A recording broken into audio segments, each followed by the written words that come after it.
Bismillahirrahmanirrahim. Assalamualaikum warahmatullahi wabarakatuh.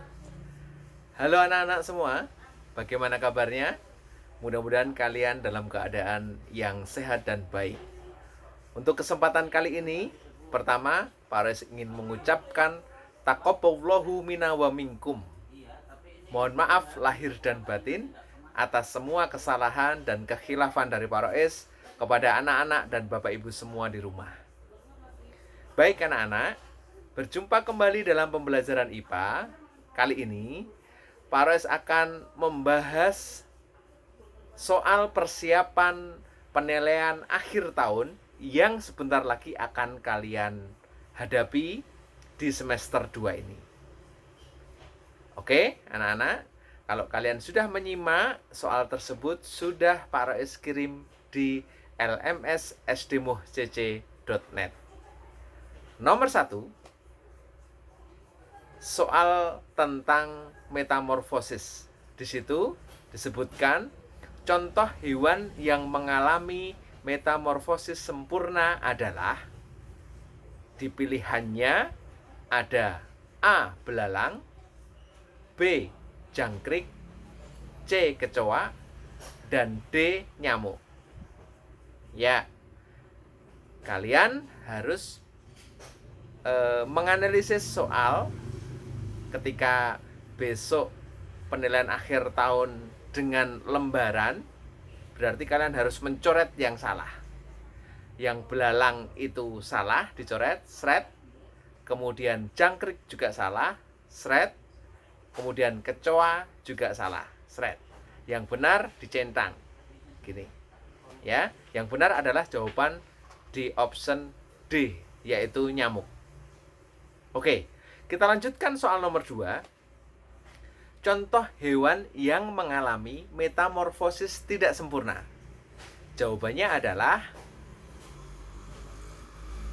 ya, jawaban yang benar adalah jangkrik, yaitu option C.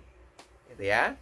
Karena yang A, kupu-kupu itu sempurna, kemudian lalat juga sempurna, dan nyamuk juga sempurna. Kemudian kita lanjut soal nomor 3. Soal nomor 3 itu soal tentang gaya, jenis gaya. Di situ tercantum sebuah gambar buah yang jatuh dari pohonnya. Ditanya, peristiwa pada gambar tersebut menunjukkan adanya gaya. Pilihannya adalah A. otot, B. pegas, C. magnet, D. gravitasi. Jawabannya adalah option D, yaitu gaya gravitasi. Gaya yang menyebabkan benda jatuh ke pusat bumi. Begitu ya. Oke. Selanjutnya, nomor 4, ada gambar orang yang sedang memanah. Gitu ya. Orang yang sedang memanah ditanyakan gaya yang berperan dalam kegiatan memanah tersebut. Ya. Pilihannya adalah A. listrik dan magnet. Jelas salah ini, karena tidak ada listrik dan magnet. Kemudian yang kedua, otot dan pegas. Nah, ini jawaban yang benar, option B. Mana ototnya? Ya, ketika kita menarik busur panah, ini otot kita ini bekerja, ini ya. Kemudian pegasnya adalah talinya ini. Talinya ini bisa teregang, terentang, dan bisa kembali ke bentuk semula ketika kita lepas. Ciri dari pegas adalah bisa terentang dan kembali ke bentuk semula, atau bisa merapat dan kembali ke bentuk semula. Jadi jawabannya adalah B. Yang C, magnet dan listrik statis salah. Kemudian yang D, listriknya salah, ototnya benar. Jadi jawaban yang paling tepat adalah B. Selanjutnya, nomor 5 adalah di situ ada daftar benda-benda yang bisa ditarik dan tidak bisa ditarik oleh magnet.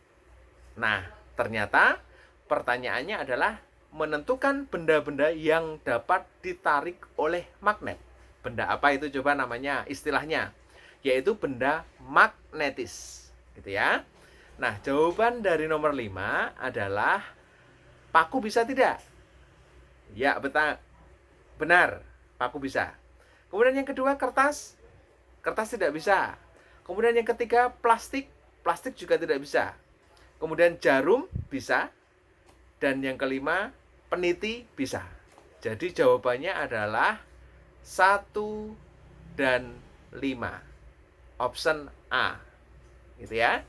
Oke, kita lanjut ke soal nomor 6. Di sana ada gambar yang sebelah kiri atau gambar nomor 1 adalah gambar orang sedang membuat ukiran pada kayu. Kemudian di gambar kedua adalah orang yang sedang bermain basket memantul-mantulkan bolanya. Pengaruh gaya terhadap benda pada peristiwa gambar tersebut adalah yang pertama, karena memahat pada kayu, maka semula kayunya kan rata, dipahat jadi ada ukirannya, berarti mengubah bentuk benda. Ya. Kemudian yang kedua, memantul-mantulkan bola kan arahnya ke bawah ke atas, ke bawah ke atas. Berarti adalah mengubah apa? Arah gerak benda gitu. Jadi jawaban kombinasinya adalah mengubah bentuk benda dan mengubah arah gerak benda. Jawabannya di option B. Begitu ya anak-anak. Kemudian yang soal nomor 7, kalian diminta menentukan pengertian dari energi. Dengan soal tenaga atau kekuatan untuk melakukan usaha atau kegiatan disebut, jawabannya adalah B, energi. Begitu.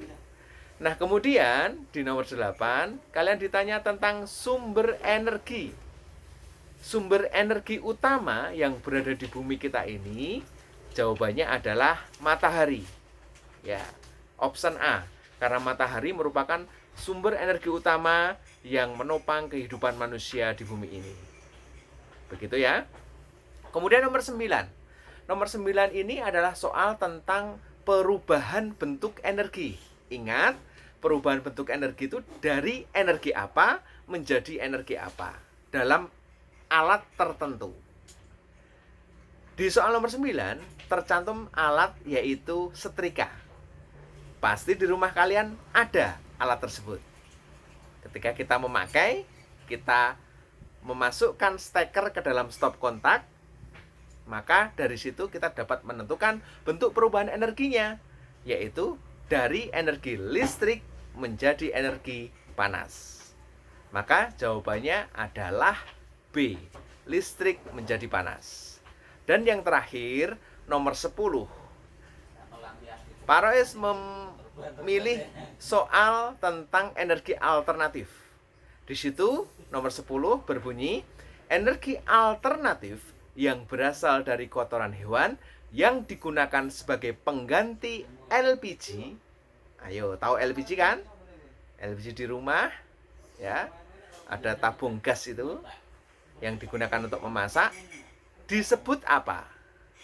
Ada kata kunci, yaitu berasal dari kotoran hewan dan digunakan untuk menggantikan LPG. Kalau dari kotoran hewan tadi, berarti disebut sebagai biogas. Di dalam soal nomor 10 berada di option D. Begitu ya anak-anak. Pembahasan soal ini sebetulnya hanya sebagai rangkuman dari materi yang sudah kita pelajari di semester 2. Ya, metamorfosis atau daur hidup, kemudian gaya, kemudian pengaruh gaya, dan energi. 4 ini yang harus kalian pelajari untuk persiapan penilaian akhir tahun atau PAT. Ingat anak-anak, penilaian akhir tahun nanti akan menjadi salah satu komponen untuk menentukan kalian naik kelas ke kelas 5. Dan Pak Aris berpesan, kelas 4, kelas 5 ini adalah pondasi bagi nanti kalian yang sudah berada di kelas 6, maka materi kelas 4 dan materi kelas 5 ini merupakan materi pokok yang juga akan diujikan dalam ujian di kelas 6. Kemudian Pak Res berpesan, untuk anak-anak yang belum mengerjakan tugas, ayo segera dikerjakan. Karena di semua kelas A, B, C, D, Pak Roes masih menemukan anak-anak yang masih belum mengerjakan tugas. Maka, mumpung masih ada waktu, sebelum PAT, kalian harus mengerjakan tugas tersebut agar tidak menumpuk dan memberatkan kalian. Begitu, anak-anak.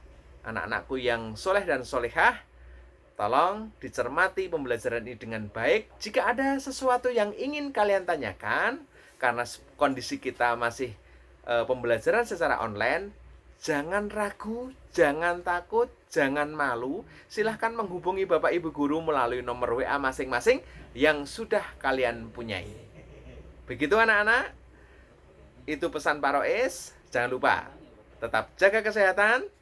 Dan sekali lagi, mohon maaf lahir batin.